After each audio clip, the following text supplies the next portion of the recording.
শুরু হলো সব খবর। যমুনা টেলিভিশনের নিয়মিত এই আয়োজনে আপনাদের সকলকে স্বাগত জানাচ্ছি। আমি সাইফুদ্দিন রবিন। নিউ ইয়র্কে বিমানবন্দরে এনসিপি নেতা আক্তার হোসেনের উপর ডিম ছোড়া হয়েছে। চেষ্টা হয়েছে মির্জা ফখরুলদের গাড়ি বহরে বাধা দেওয়ার। এসব ঘটনাকে দূতাবাসের সমন্বয় এবং ব্যবস্থাপনার ব্যর্থতা হিসেবে দেখছেন সফরে যাওয়া রাজনীতিকরা। এনসিপি, বিএনপি ও জামায়াত নেতারা বলছেন টার্গেট করেই এই হামলা চালিয়েছে আওয়ামী লীগ। ঘটনার তদন্ত করে ব্যবস্থা নেওয়ার আশ্বাস দিয়েছে অন্তর্বর্তী সরকার। মাহফুজ মিশুর রিপোর্টে বিস্তারিত। স্থানীয় সময় সোমবার বিকেলে নিউ ইয়র্কের জন এফ কেনেডি বিমানবন্দরে ডিম ছোড়া হয় এনসিপির সদস্য সচিব আক্তার হোসেনকে লক্ষ্য করে। বিএনপি মহাসচিব সহ একই সাথে বিমানবন্দর থেকে বের হচ্ছিলেন এনসিপির দুই নেতা। এনসিপি নেতারা গাড়িতে উঠলে তা আটকে বিক্ষোভ করে আওয়ামী লীগ কর্মীরা। আক্তার হোসেনকে বহনকারী গাড়ির সামনে শুয়ে পড়লে পুলিশ এসে সরিয়ে দেয় তাদের। পরে হোটেলের বাইরে সমর্থকদের নিয়ে এ হামলার প্রতিবাদ জানায় এনসিপি। উল্টো পাশে আগে থেকে অবস্থানরত আওয়ামী লীগ নেতাকর্মীরাও এ সময় পাল্টা স্লোগান দিতে থাকে। এ নিয়ে ম্যানহাটনের গ্র্যান্ড হায়াত হোটেল এলাকায় তৈরি হয় সাময়িক উত্তেজনা।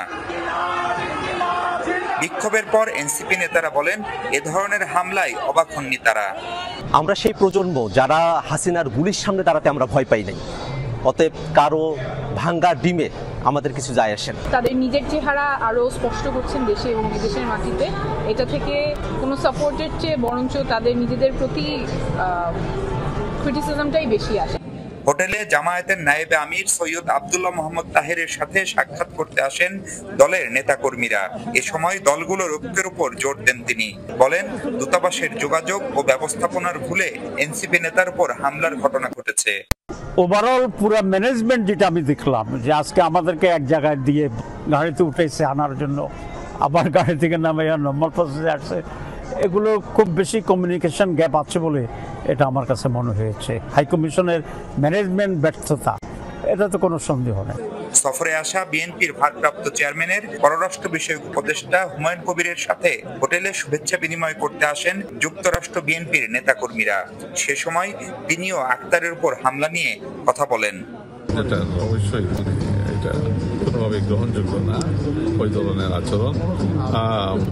মানে আওয়ামী লীগের যারা দেশ থেকে বিতাড়িত হয়েছে, এখন পালিয়ে অন্যখানে আছে, মানে এদের কাছ থেকে এগুলা তো এক্সপেক্টেড। আক্তারের উপর হামলার ঘটনা পররাষ্ট্র মন্ত্রণালয় তদন্ত করছে বলে জানান প্রেস সচিব। এটা একটা অনাকাঙ্ক্ষিত ঘটনা এবং সেটা নিয়ে আমাদের ফরেন মিনিস্ট্রি, আমাদের এখানে নিউ ইয়র্কের আমাদের যে কনসুলেট অফিস এবং আমাদের পার্মানেন্ট মিশন, এরা এটা দেখছে। আগামী 30 সেপ্টেম্বর পর্যন্ত নিউ ইয়র্কে অবস্থান করবেন প্রধান উপদেষ্টার সফর সঙ্গী হিসেবে আসা রাজনীতিকরা। প্রফেসর ইউনূসের জাতিসংঘ মিশনে রাজনৈতিক দলের নেতৃবৃন্দকে সম্পৃক্ত করে দারুণ প্রশংসা কুড়িয়েছিল অন্তর্বর্তী সরকার। কিন্তু সেই সফরের প্রথম দিনই বিমানবন্দরে নেতৃবৃন্দের অভ্যর্থনা এবং নিরাপত্তার বিষয়ে ঘাটতি ছিল, এমন অভিযোগ উঠেছে বিভিন্ন মহল থেকে। আর তাই আগামী দিনগুলোতে এই বিষয়ে অন্তর্বর্তী সরকারকে আরো আন্তরিক হওয়ার পরামর্শ দিচ্ছেন রাজনৈতিক নেতৃবৃন্দ। Mahfuz Mishu, Jamuna news, New York, যুক্তরাষ্ট্র। রাষ্ট্রীয় সফরে এনসিপি নেতাদের নিরাপত্তা দিতে ব্যর্থ হয়েছে অন্তর্বর্তী সরকার। নিউ ইয়র্ক সফরে আক্তার হোসেনের উপর ডিম ছোড়ার প্রতিক্রিয়ায় এ অভিযোগ তুলে ধরেন নাহিদ ইসলাম। সরকার ও পররাষ্ট্র উপদেষ্টাকে জবাবদিহিতার আহ্বান জানিয়েছেন এনসিপির আহ্বায়ক।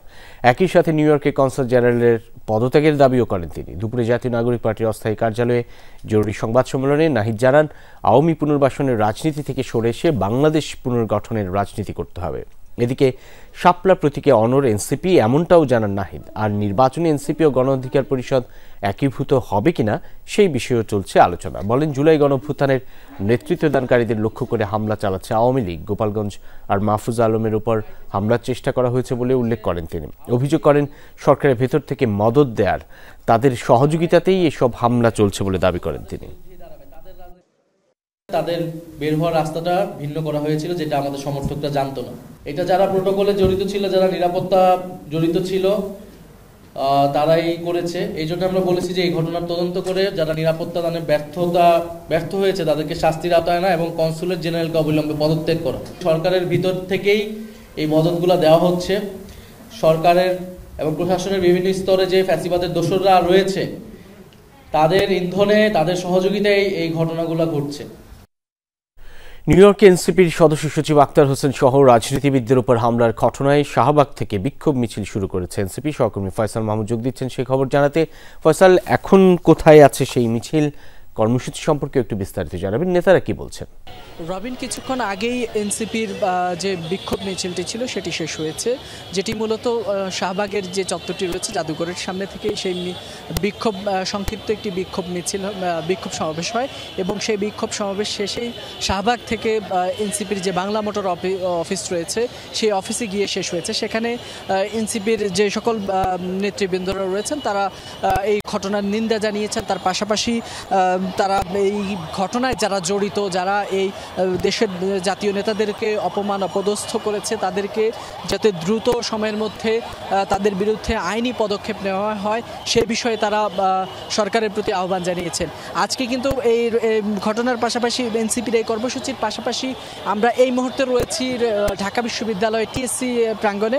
সেখানে আমরা দেখছি যে এই নিউ ইয়র্কে যে বাংলাদেশের রাজনীতিবিদদের, এনসিপির এবং বিএনপির যে সকল রাজনীতিবিদদের কে অপমান অপদস্থ করা হয়েছে, ডিম নিক্ষেপ করা হয়েছে, তার প্রতিবাদে টিএসসি প্রাঙ্গণে আমরা দেখছি একটি সংস্থার উদ্যোগে শেখ হাসিনার প্রতিকৃতিতে ডিম নিক্ষেপ কর্মসূচি চলছে।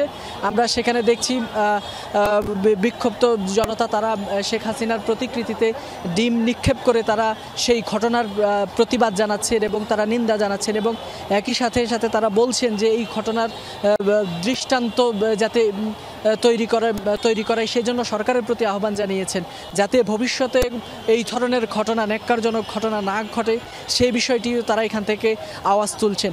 এর পাশাপাশি যদি বলি, সামাজিক যোগাযোগ মাধ্যম থেকে শুরু করে রাজনৈতিক অঙ্গন সব জায়গায় কিন্তু বিষয়টি নিয়ে বেশ উত্তাপ ছড়াচ্ছে এবং সব জায়গায় কিন্তু সকাল এই ঘটনার পর থেকেই কিন্তু নিন্দার ঝড় উঠছে। বিশেষ করে রাজনৈতিক মহল থেকেই কিন্তু ইতিমধ্যে আপনারা যেমনটি জানেন যে বিভিন্ন রাজনৈতিক দল এবং নেতারা, তার পাশাপাশি ঢাকা বিশ্ববিদ্যালয়ের কেন্দ্রীয় ছাত্র সংসদের নেতারাও কিন্তু এই ঘটনার নিন্দা জানিয়েছেন এবং তারা বলছেন এই ধরনের ঘটনা, নেক্কারজনক ঘটনা শুধুমাত্র যে এনসিপি কিংবা বিএনপির নেতাদের ভাবমূর্তি ক্ষুণ্ণ করছে তা নয়, একই সাথে বিদেশের মাটিতে বাংলাদেশকেও ছোট করা হয়েছে, বাংলাদেশকে অপদস্থ করা হয়েছে। তারা বলছেন যে এই ধরনের ঘটনা যাতে ভবিষ্যতে আর না ঘটে সেই বিষয়টি তারা দাবি জানাচ্ছেন। তার পাশাপাশি তারা বলছেন যে এই গণঅভ্যুত্থানের সময়ের যে গণহত্যা হয়েছে, যে ধরনের গুম-খুম, যে ধরনের সহিংসতা হয়েছে, তার বিচার যদি হতো তাহলে আজকে আওয়ামী লীগ বা এই নিষিদ্ধ ঘোষিত ছাত্রলীগ সহ যে সকল নেতাকর্মীরা আজকে এই ধরনের ঘটনা ঘটাচ্ছেন তারা হয়তো সেই সাহস করতেন না। তাই তারা এখান থেকে, এই সমাবেশ থেকে তারা কিন্তু সেই বিষয়ে জোরালো আওয়াজ তুলছেন যাতে ভবিষ্যতে এই ধরনের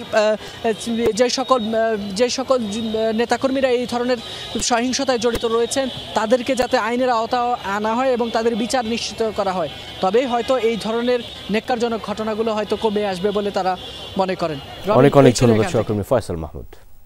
নিউ ইয়র্কে বিমানবন্দরে বিভিন্ন রাজনৈতিক দলের নেতাদের হেনস্থার ঘটনায় তীব্র নিন্দা জানিয়েছেন বিএনপির সিনিয়র যুগ্ম মহাসচিব রুহুল কবির রিজভী। বিকেলে গুলশানে আমরা বিএনপি পরিবারের পক্ষ থেকে আর্থিক সহায়তা প্রদান অনুষ্ঠানে কথা জানান তিনি। বলেন, 15 বছর যারা দেশে স্বৈরশাসন চালিয়েছে তারা নতুন অপচেষ্টা চালিয়ে বিশৃঙ্খলা সৃষ্টির চেষ্টা চালাচ্ছে। 5 আগস্টের পর নতুন বয়ান তৈরি করে বিএনপির বিরুদ্ধে অপপ্রচার চালানো হচ্ছে বলেও অভিযোগ করেন তিনি। যারা 1-11 মতো মাইনাসের রাজনীতি করতে চাইছে তাদের ষড়যন্ত্র সফল হতে দেয়া হবে না। খালেদা জিয়াকে যেমন দেশ থেকে তাড়ানো সম্ভব হয়নি, তেমনি বিএনপিকে মাইনাস করাও সম্ভব হবে না। যারা পেছনে দরজা দিয়ে ক্ষমতায় যাওয়ার জন্য স্বৈরাচারীদের সাথে হাত মিলিয়েছে তাদের বিষয়ে সকলকে সজাগ থাকার আহ্বান জানান রিজভী। এছাড়াও দুর্গাপূজা নির্বিঘ্ন করতে দলীয় নেতাকর্মীদের অতন্দ্র প্রহরীর ভূমিকা পালনের নির্দেশ দেওয়া হয়। এ সময় আন্দোলনে হতাহত গুমের শিকার পরিবারের সদস্য সহ 22 পরিবারকে আর্থিক সহায়তা দেওয়া হয় আমরা বিএনপি পরিবারের পক্ষ থেকে।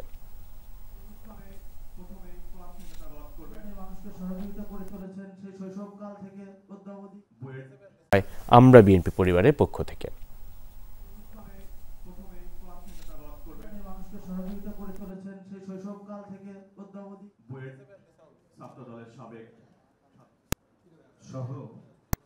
আজকে যারা মনে করছেন গোপনে গোপনে তাদের সাথে আঘাত করে নির্বাচনী বৈতরণী পার হবেন, তারা কেউ রেহাই পাবেন না।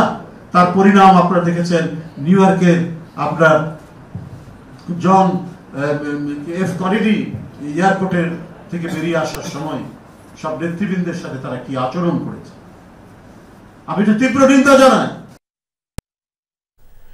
নিউ ইয়র্কে এনসিপি নেতাদের উপর হামলার প্রতিবাদে বিক্ষোভ করছে জাতীয় নাগরিক পার্টির নেতাকর্মীরা। চট্টগ্রামেও সেই খবর জানবো সহকর্মী আলামিন শিকদারের কাছ থেকে। আলামিন, ঠিক কি কর্মসূচি পালন করছেন এনসিপি নেতৃবৃন্দ এবং কি বলছেন তারা?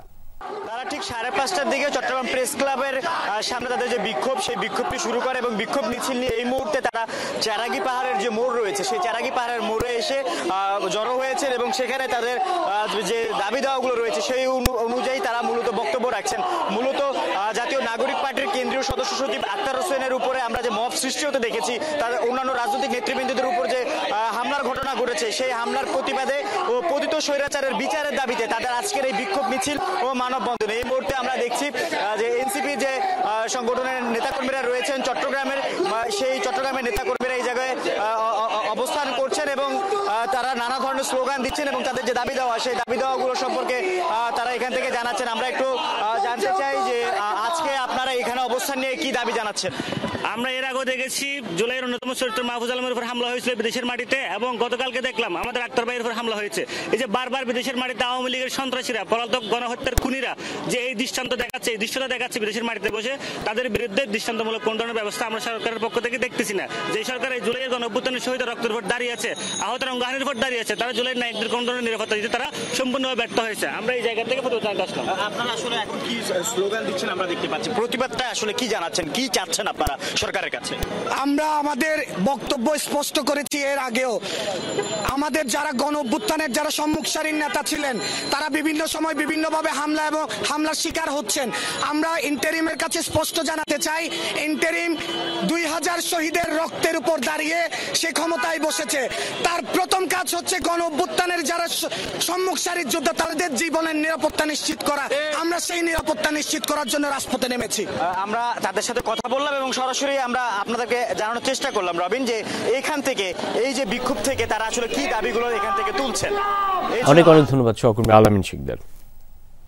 ফেব্রুয়ারিতেই অবাধ, সুষ্ঠু ও শান্তিপূর্ণ নির্বাচনের জন্য দেশ প্রস্তুত, আবারও আশ্বস্ত করেছেন প্রধান উপদেষ্টা ডক্টর মোহাম্মদ ইউনূস। জাতিসংঘের সাধারণ পরিষদের অধিবেশনে যোগ দিতে অন্তর্বর্তী সরকার প্রধান এখন নিউ ইয়র্কে। প্রথম দিন সেখানেই দক্ষিণ ও মধ্য এশিয়ার জন্য যুক্তরাষ্ট্রের বিশেষ দূত এবং ভারতের নিযুক্ত রাষ্ট্রদূত সার্জিও গোর সাথে সাক্ষাৎ করেন তিনি। এমন আশ্বাস দেন ডক্টর মোহাম্মদ ইউনূস। এর আগে বিকেলে যুক্তরাষ্ট্র পৌঁছান তিনি। নিউ ইয়র্ক থেকে জানাচ্ছেন সেসবের বিস্তারিত আহমেদ রেজা।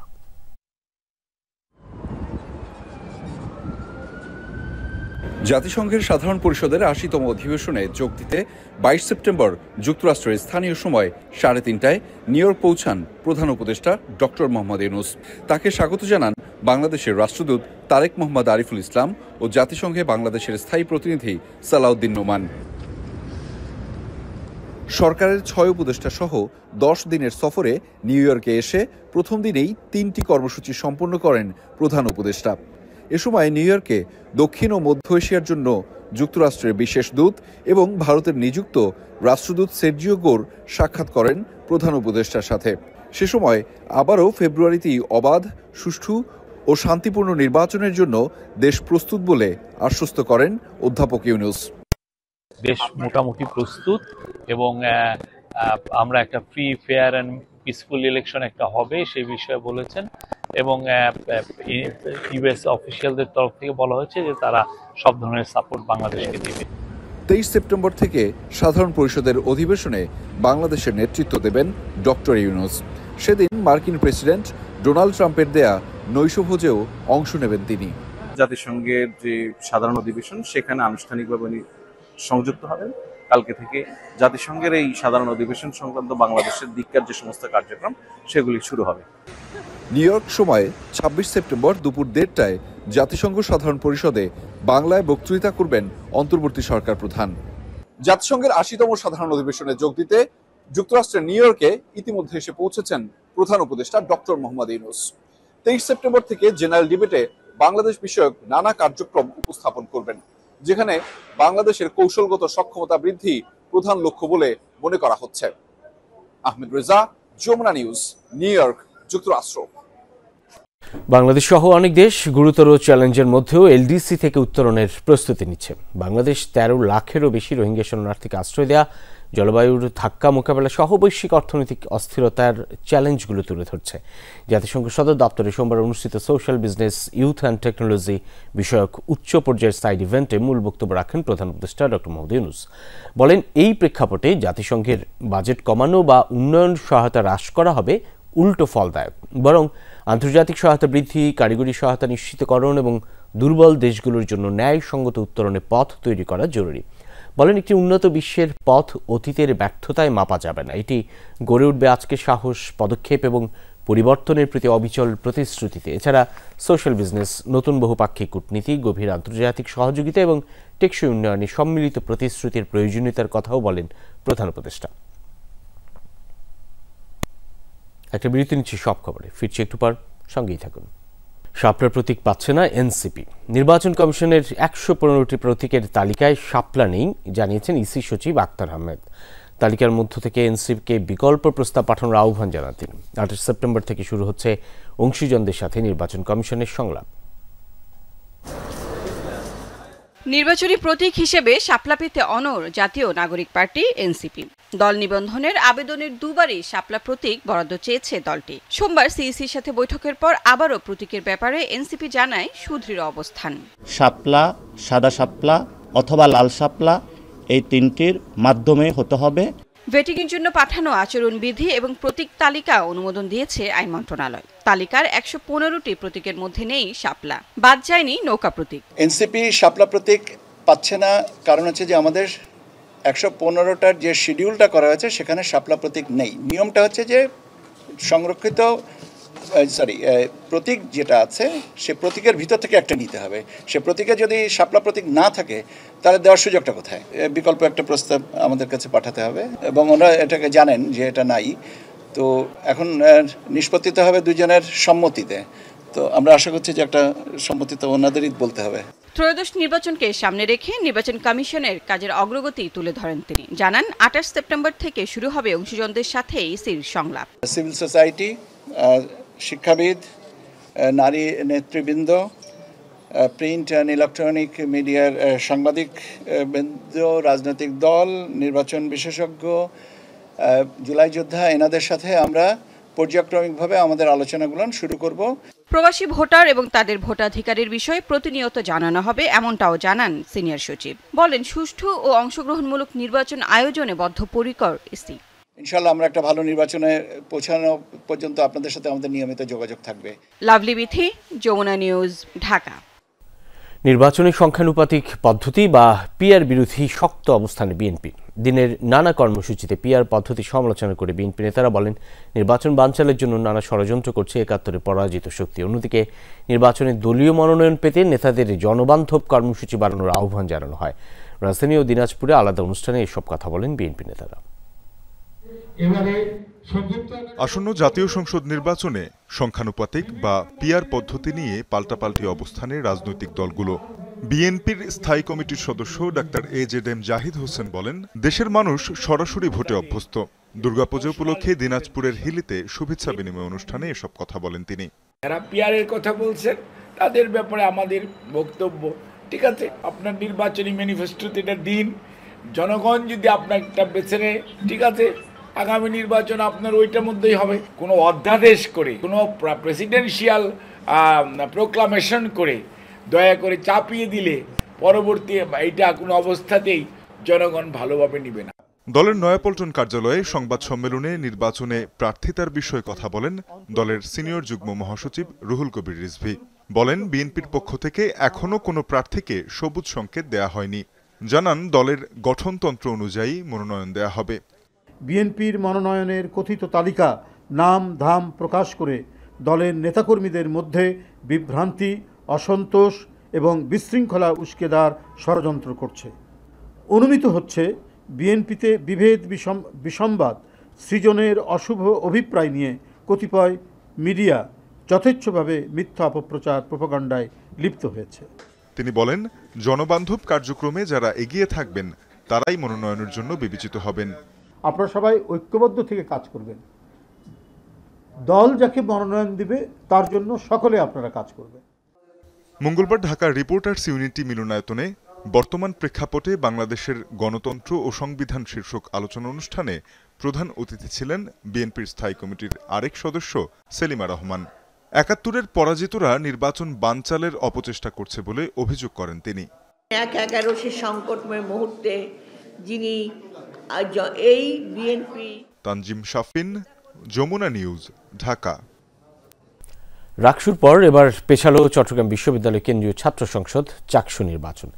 ৩ দিন পিছিয়ে ভোট গ্রহণের নতুন তারিখ নির্ধারণ করা হয়েছে ১৫ অক্টোবর। বিষয়টি নিশ্চিত করেছেন চাকসু নির্বাচন কমিশনের সদস্য সচিব ডক্টর এ কে আরিফুল হক সিদ্দিকী। তফসিল অনুযায়ী চাকসু নির্বাচন ভোট গ্রহণ হওয়ার কথা ছিল ১২ অক্টোবর। দুর্গাপূজা এবং নির্বাচনী প্রচারণার সময় কম থাকায় প্রার্থীদের অনুরোধে এই সিদ্ধান্ত নেওয়া হয়েছে বলে জানিয়েছেন নির্বাচন কমিশনার। জানান, শিক্ষার্থীদের স্বার্থ বিবেচনায় প্রচারণার জন্য বাড়তি সময় প্রয়োজন। এদিকে প্রার্থীদের মনোনয়নপত্র প্রত্যাহারের সময়সীমা একদিন বাড়িয়ে আগামীকাল পর্যন্ত করা হয়েছে। চাকসুর কেন্দ্রীয় ও হল সংসদ নির্বাচনের জন্য মনোনয়ন জমা দেন ৯৩১ জন। এর মধ্যে ভিপি পদে ২৫, জিএস ও এজিএস পদে ২২টি করে মনোনয়নপত্র জমা পড়ে। ছাত্রদল শিবির সহ ১৩টি প্যানেল ঘোষণা করা হয়েছে। ডাকসু নির্বাচন শেষ হলেও এর রেশ কাটেনি এখনো। নানা অভিযোগের উত্তর খুঁজতে নির্বাচন কমিশন ও প্রশাসনকে তাগাদা দিচ্ছেন ছাত্রদল সহ কয়েকটি প্যানেলের প্রার্থীরা। গাউসুল আজম মার্কেটে ব্যালট পাওয়া, অস্বাভাবিক ভোট পড়া সহ নানা অভিযোগ ছাত্রদল প্যানেলের। ভোটার উপস্থিতির তালিকা প্রকাশ না করা ও নির্বাচন কমিশনের কার্যক্রম নিয়ে সংশয় আছে স্বতন্ত্র ও বৈষম্য বিরোধী প্যানেলের। অভিযোগকারীদের সাধুবাদ জানিয়ে ভিপি বলেন, সুস্থ গণতন্ত্র চর্চা অব্যাহত থাকুক। এছাড়া উপাচার্য বলেন, শিক্ষার্থীদের জন্য ডাকসু নিয়ে যন্ত্রণা মাথায় নিতে হয়েছে। ডাকসু নির্বাচন নিয়ে ১১টি অভিযোগ করে ছাত্রদল। অভিযোগ করেছে স্বতন্ত্র শিক্ষার্থী ঐক্য ও বৈষম্য বিরোধী শিক্ষার্থী প্যানেলও। এসব অভিযোগের বিষয়ে জানতে দুপুরে বিশ্ববিদ্যালয় প্রশাসনের সাথে বৈঠক করেন ভিপি প্রার্থী আবিদ, ওবামা ও আব্দুল কাদের সহ বেশ কয়েকজন। সকল প্যানেলের পক্ষ থেকে আপনাদের প্রতি আমরা কৃতজ্ঞতা। সাক্ষাৎ শেষে আবিদ বলেন, গাউসুল আজম মার্কেটে ব্যালট পাওয়ার বিষয়টি কর্তৃপক্ষ আমলে নিচ্ছে না। ব্যালট কারা ছাপিয়েছে তাও সবাইকে জানানো হয়নি। বলেন, ভোটার উপস্থিতির তালিকা প্রকাশে অনীহা সন্দেহ বাড়াচ্ছে। উত্তর এবং তাদের অবস্থান আমাদেরকে জানাবে। এই ব্যালট কোথা থেকে ছাপানো হয়েছে, বিশ্ববিদ্যালয়ের ব্যালট কোন কোম্পানি থেকে ছাপানো হয়েছে, কি অবস্থায় ছিল এবং গাউসুল আজম সেদিন কিভাবে ব্যালটগুলো পড়েছিল। ইচ্ছা করলেই সিসি ফুটেজ এগুলো কালেক্ট করা যায়। ওমামা ফাতেমার দাবি, জহুরুল হক ও মুজিব হলে যে পরিমাণ ভোটার উপস্থিতি দেখানো হয়েছে সেখানে সেই পরিমাণ ভোটারের উপস্থিতি ছিল না। এসব প্রশ্ন এড়িয়ে যাওয়ার চেষ্টা করছে বিশ্ববিদ্যালয় প্রশাসন। সেখানে আব্দুল কাদের বলেন, নির্বাচিতদের নিয়ে নয়, তাদের সংশয় প্রশাসনের স্বচ্ছতা নিয়ে। এই যে কোশ্চেনগুলো অ্যারাইজ হয়েছে বা বিভিন্ন আবেদনগুলো পড়েছে সেগুলো অ্যাড্রেস করে একটা প্রপার অ্যান্সার দিতে পেরেছে, বরং তাদের মধ্যে নানান ছলচাতুরি করা বা তাদের মধ্যে নানান ধরনের একটা চেষ্টা আছে এই প্রশ্নগুলোকে এড়িয়ে যাওয়ার। আমরা বলেছি, দেখেন যে এত হাজার মানুষ ভোট দিতে এসেছেন, ফাইন, ঠিক আছে, আপনি শুধুমাত্র উপস্থিত তালিকাটা দেখান। আমরা আর কয়েকটা গুরুত্বপূর্ণ বিষয় বলেছি, কিন্তু আমাদের একটা বিষয় মনে হয়েছে যে নির্বাচন কমিশন বলেন কিংবা বিশ্ববিদ্যালয় প্রশাসন বলেন, উদুর বিন্দু বুদুর গায়ে চাপিয়ে দেওয়ার একটা পায়তারা করতেছে। যারা প্রশ্ন তুলেছেন তাদেরকে সাধুবাদ জানিয়ে ডাকসু ভিপি বলেন, সুস্থ গণতন্ত্র চর্চা অব্যাহত থাকুক।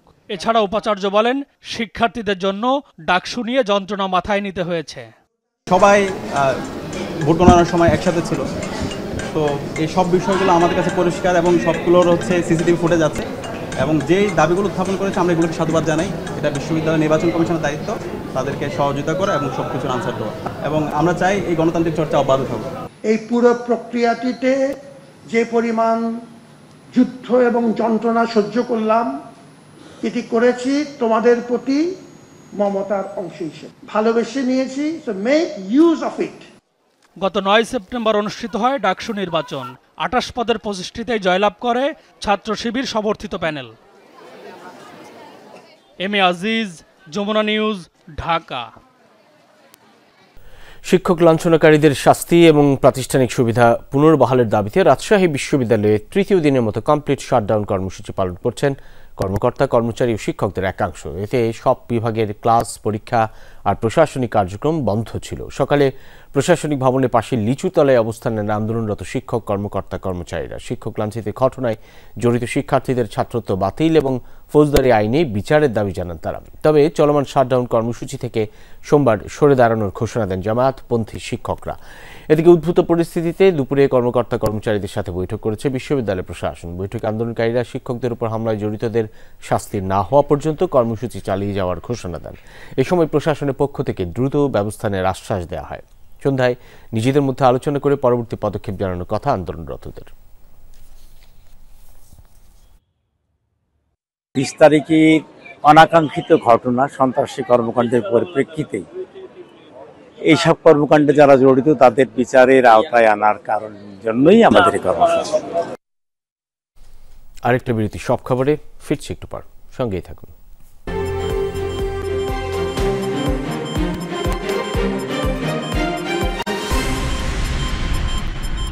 আবারও স্বাগত, দেখছেন সব খবর। যুক্তরাষ্ট্রের দক্ষিণ এশিয়া বিষয়ক বিশেষ দূত এবং ভারতে নিযুক্ত রাষ্ট্রদূত সার্জিও গোর সাথে সাক্ষাৎ করেছেন প্রধান উপদেষ্টা ডক্টর মোহাম্মদ ইউনূস। বৈঠকে প্রধান উপদেষ্টা বলেন, অন্তর্বর্তীকালীন সরকার আগামী ফেব্রুয়ারির প্রথমার্ধে একটি অবাধ, সুষ্ঠু, শান্তিপূর্ণ সাধারণ নির্বাচন আয়োজনের জন্য ব্যাপক প্রস্তুতি গ্রহণ করেছে। ফেব্রুয়ারিতেই নির্বাচন হবে এবং নির্বাচন অবাধ, সুষ্ঠু, শান্তিপূর্ণ হবে বলে বিশেষ দূতকে আশ্বস্ত করেন ডক্টর ইউনূস। বৈঠকে দ্বিপাক্ষিক ও আঞ্চলিক নানা বিষয় নিয়ে আলোচনা হয়। সার্জিও গোর প্রধান উপদেষ্টার নেতৃত্বের প্রশংসা করেন এবং যুক্তরাষ্ট্র বাংলাদেশের প্রচেষ্টাকে সহায়তা করার প্রতিশ্রুতি পুনর্ব্যক্ত করেন। নির্বাচনের দায়িত্ব পালনে প্রথমবার পুলিশের জন্য প্রায় 400 কোটি টাকায় কেনা হচ্ছে 40,000 বডি ক্যামেরা। অর্থ উপদেষ্টা জানিয়েছেন, ক্রয় সংক্রান্ত উপদেষ্টা কমিটির বৈঠকে এই সংক্রান্ত প্রস্তাব অনুমোদন হয়েছে। ডক্টর সালেউদ্দিন আহমেদ বলেন, এর মাধ্যমে সুষ্ঠু, শান্তিপূর্ণ হবে নির্বাচন। এছাড়া চট্টগ্রাম বিমানবন্দরকে এ গ্রেডে উন্নীত করতে অর্থ অনুমোদন দেওয়া হয় ক্রয় কমিটিতে। ফেব্রুয়ারিতে জাতীয় নির্বাচন সামনে রেখে চলছে প্রস্তুতি। এর অংশ হিসেবে নির্বাচনকে সুষ্ঠু ও গ্রহণযোগ্য করতে প্রথমবারের মতো পুলিশের জন্য বডি ক্যামেরা কেনা হচ্ছে। এ সংক্রান্ত প্রস্তাব অনুমোদন করেছে ক্রয় সংক্রান্ত উপদেষ্টা কমিটি।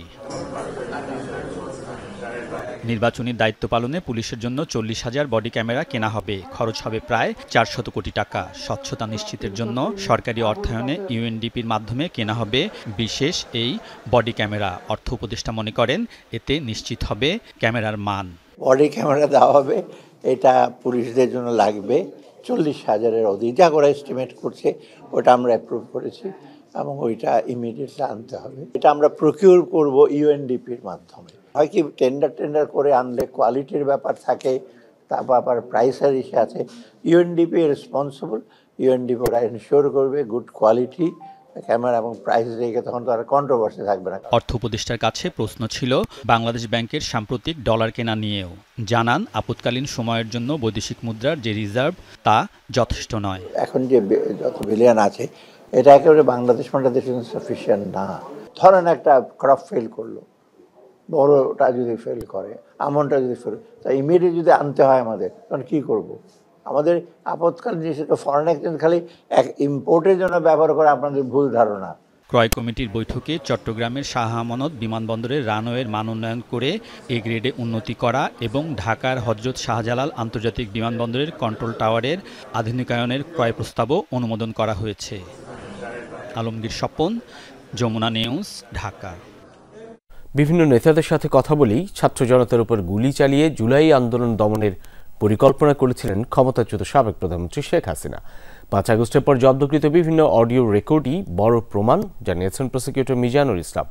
আন্তর্জাতিক অপরাধ ট্রাইব্যুনাল 1-এ প্রধানমন্ত্রী শেখ হাসিনা সহ 3 জনের বিরুদ্ধে দায়েরকৃত মামলায় 2 পুলিশ সদস্যের সাক্ষ্য গ্রহণ শেষে এসব কথা বলেন তিনি। এদিকে আশুলিয়ায় মরদেহ পোড়ানোর মামলার 5ম দিনের সাক্ষ্য গ্রহণ অনুষ্ঠিত হয়েছে ট্রাইব্যুনাল 2-এ।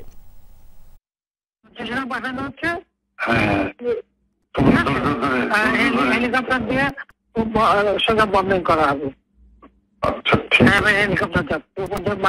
এই কথোপকথনের অডিও রেকর্ড শুনিয়ে ট্রাইব্যুনাল 1-এ শুরু হয় ক্ষমতাচ্যুত সাবেক প্রধানমন্ত্রী শেখ হাসিনা সহ 3 জনের বিরুদ্ধে 21তম দিনের সাক্ষ্য গ্রহণ। আদালতে জানানো হয়, অডিওটির ফরেনসিক পরীক্ষা করেছেন সিআইডির ফরেনসিক বিভাগের উপপরিদর্শক শাহেদ জুবাইর লরেন্স।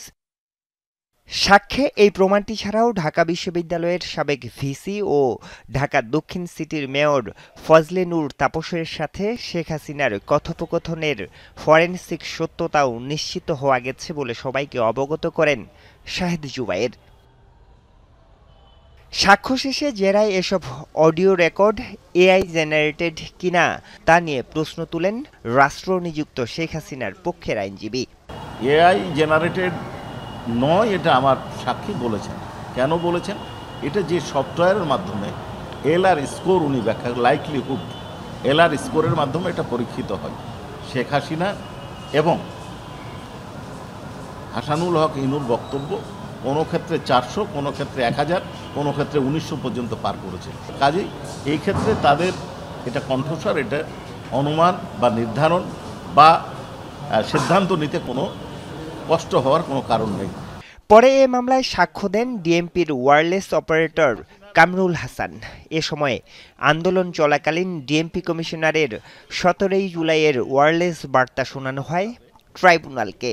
প্রসিকিউটররা জানান, ওই দিন ওয়্যারলেস বার্তায় আন্দোলনকারীদের উপর সর্বোচ্চ বল প্রয়োগ ও গুলির নির্দেশ দিয়েছিলেন হাবিবুর রহমান।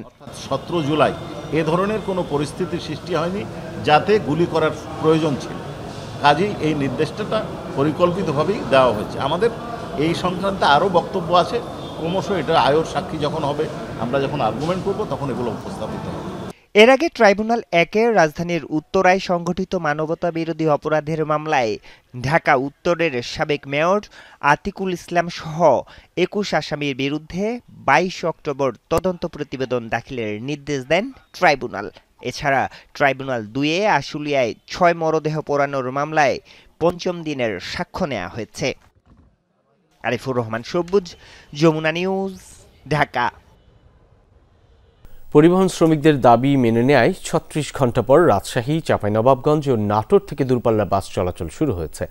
বিকেলে ঢাকায় পরিবহন শ্রমিক ইউনিয়ন ও বাস মালিকদের বৈঠক হয়। এ সময় 25 সেপ্টেম্বর থেকে শ্রমিকদের বর্ধিত বেতন ভাতা কার্যকরের সিদ্ধান্ত নেওয়া হয় বলে জানান শ্রমিক ইউনিয়ন নেতারা। ন্যায্য মজুরি সহ বিভিন্ন দাবিতে সোমবার থেকে রাজশাহী, চাঁপাইনবাবগঞ্জ ও নাটোরে দূরপাল্লার বাস শ্রমিকরা ধর্মঘট পালন করছিলেন। চালক ও শ্রমিকরা জানান, গত 15 বছর ধরেই বহাল ছিল তাদের একই বেতন কাঠামো।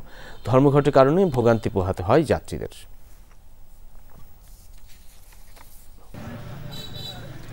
টাকা দিলেই মিলবে সেনা, পুলিশ, আনসার সহ বিভিন্ন বাহিনীতে চাকরি। দিতে হবে 5 থেকে সর্বোচ্চ 12 লাখ টাকা পর্যন্ত। এমন এক চক্রের মূল হোতা সহ 6 সদস্যকে ঢাকা ও সাভার থেকে হাতে নাতে গ্রেফতার করেছে র্যাব। সাধারণ চোখে যে কারোরই মনে হবে হোটেলে খাওয়া দাওয়ায় ব্যস্ত সবাই, তবে সবার আড়ালে এখানে বোনা হচ্ছে প্রতারণার ভয়াবহ ফাঁদ। সিসি ফুটেজে ক্যাপ মাথায় যাকে দেখা যাচ্ছে তার নাম সোহেল। নিজেকে পরিচয় দেন সেনাবাহিনীর মেজর হিসেবে। বাহিনীর পোশাক পরেও নিজের সোশ্যাল মিডিয়ায় বিভিন্ন সময়ে ছবি আপলোড দেন তিনি। মিরপুরের একটি হোটেলে নিজের সেই পরিচয় ব্যবহার করে এক ভুক্তভোগীকে সেনাবাহিনীতে চাকরি দেওয়ার কথা বলে হাতিয়ে নেন 6 লাখ টাকা। এমন কিছু ভুক্তভোগীর অভিযোগের ভিত্তিতেই মাঠে নামে র্যাব। নজরে রাখা হয় তাদের প্রতিটি পদক্ষেপ। অবশেষে এক ভুক্তভোগীকে অনুসরণ করেই হাতে নাতে গ্রেফতার করা হয় এই প্রতারকদের। আমাকে এই যে সোহেল, মেজর সোহেল, সে ফোন দা বলে যে তুমি কি বাদ পড়ছো? আমি বললাম জি বাদ পড়ছি। পরে স্যারে বললো একটু পরে তোমাকে ফোন দিতেছে। পরে একটু পর ফোন দা আমার বলতেছে তোমার চাকরি কনফার্ম হবে, টাকা লাগবে 12 লাখ। আমার তো অল্প টাকা গেছে, 5 লাখ, 6 লাখ, 7 লাখ, 9 লাখ টাকা পর্যন্ত এখানে ভুক্তভোগী আছে।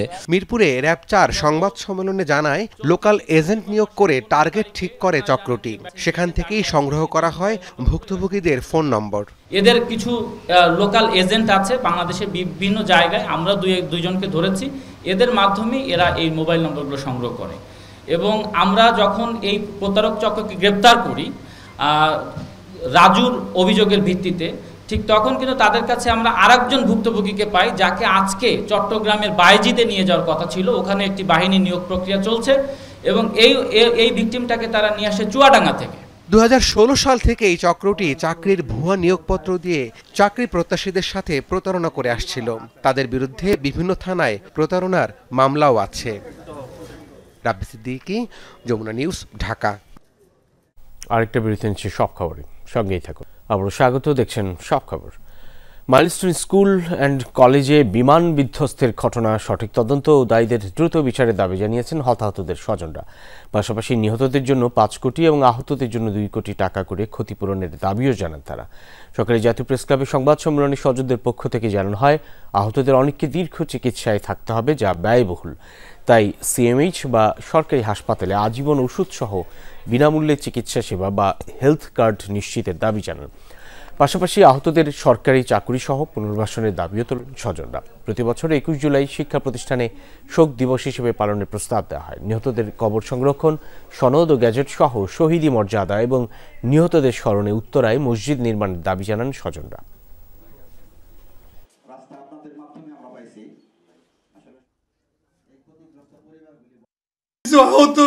আমাদের যে ছেলেমেয়েরা আছে তাদের একটু খোঁজখবর নেন, তাদের হসপিটালে যান, তাদের অসহ্য যে যন্ত্রণা আছে এগুলো আপনারা একটু দেখেন। এই দায়িত্বশীল সমাজ ও সরকারের কাছে আমাদের আকুল আবেদন, আমাদের বাচ্চাদের পাশে দাঁড়ান, তাদের চিকিৎসা ব্যবস্থা এবং পুনর্বাসনের ব্যবস্থা করুন। চিফ অ্যাডভাইজার সাহেব প্রথম দিন একটা বক্তৃতা দিয়েছিলেন, তারপর থেকে আজ পর্যন্ত ওনার মুখ থেকে আর কোনো কথাই শুনিনি। গাজীপুরে আগুনের ঘটনায় আহত ফায়ার ফাইটার শামীম আহমেদ চিকিৎসাধীন অবস্থায় মারা গেছেন। বাদ মাগরিব ফায়ার সার্ভিস ও সিভিল ডিফেন্সের সদর দপ্তরে জানাজা অনুষ্ঠিত হবে। সকালে টঙ্গী কেমিক্যাল গোডাউনে দগ্ধ এবং আহতদের দেখতে জাতীয় বার্ন ইনস্টিটিউট পরিদর্শনে গিয়ে স্বরাষ্ট্র উপদেষ্টা বলেন, ফায়ার সার্ভিস কর্মীদের সর্বোচ্চ চিকিৎসা দেওয়া হচ্ছে। তাদের চিকিৎসায় আর কোনো সহযোগিতা লাগলে সরকার তা নিশ্চিত করবে। আহতদের চিকিৎসায় কোনো অবহেলা করা হবে না বলেও জানান তিনি। সোমবার দুপুর 3টা নাগাদ টঙ্গীতে কেমিক্যাল গোডাউনে আগুন লাগে। সেখানে ফায়ার সার্ভিসের 4 জন গুরুতর আহত হন। চিকিৎসক জানান 40% বেশি পুড়ে যাওয়ায় আশঙ্কাজনক। আহতদের সেবা দেওয়ার সর্বোচ্চ চেষ্টার কথা জানান চিকিৎসকরা। এ সময় দগ্ধদের জন্য সবাইকে দোয়া করার আহ্বান জানান স্বরাষ্ট্র উপদেষ্টা।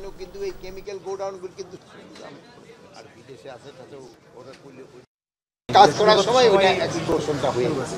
এখন হলো দুর্ঘটনা তো দুর্ঘটনা, তা আমাদের থেকে সর্বোচ্চ চেষ্টা করা হবে, সর্বোচ্চ চেষ্টা করবেন এবং আপনারাও আল্লাহর কাছে দোয়া করবেন এটার জন্য খুব তাড়াতাড়ি সুস্থ হয়ে। আমরা আমাদের লেভেল থেকে সর্বোচ্চ চেষ্টা সবসময় থাকবে, বাকিটা আল্লাহর ইচ্ছা।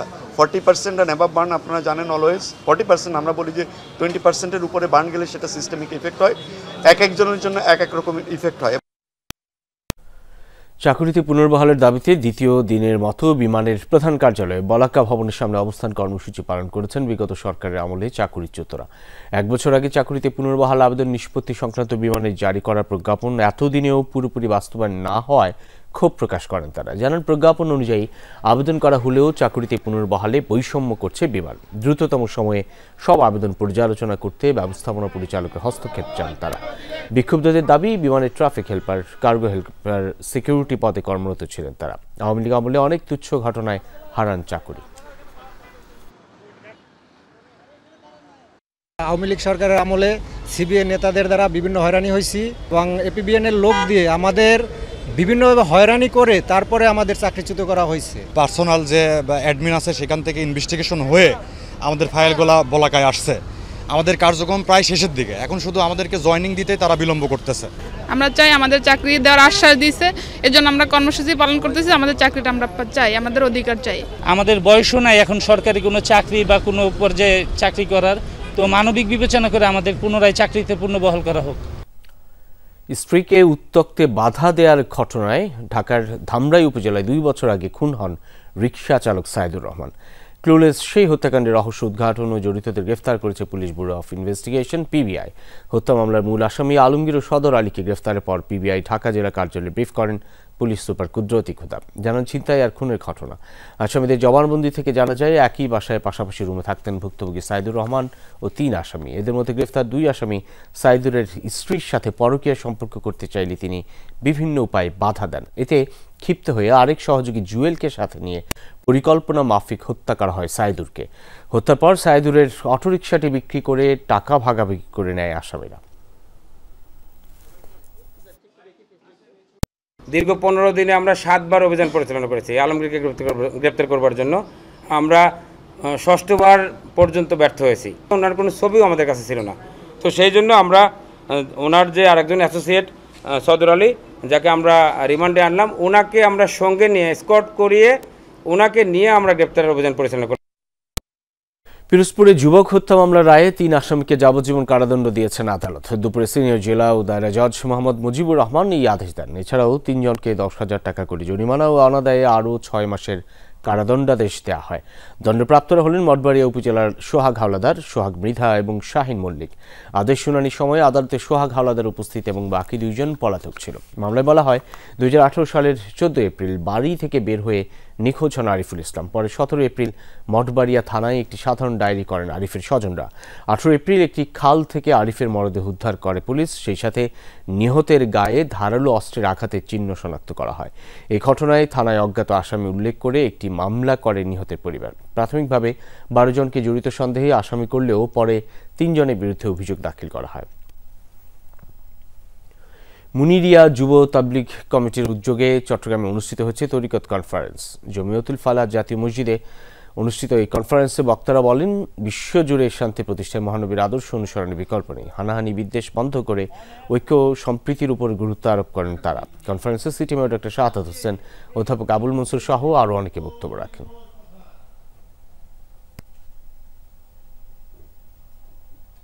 এই ছিল আজকের সব খবরের আয়োজন। এতক্ষণ সাথে থাকার জন্য ধন্যবাদ সকলকে।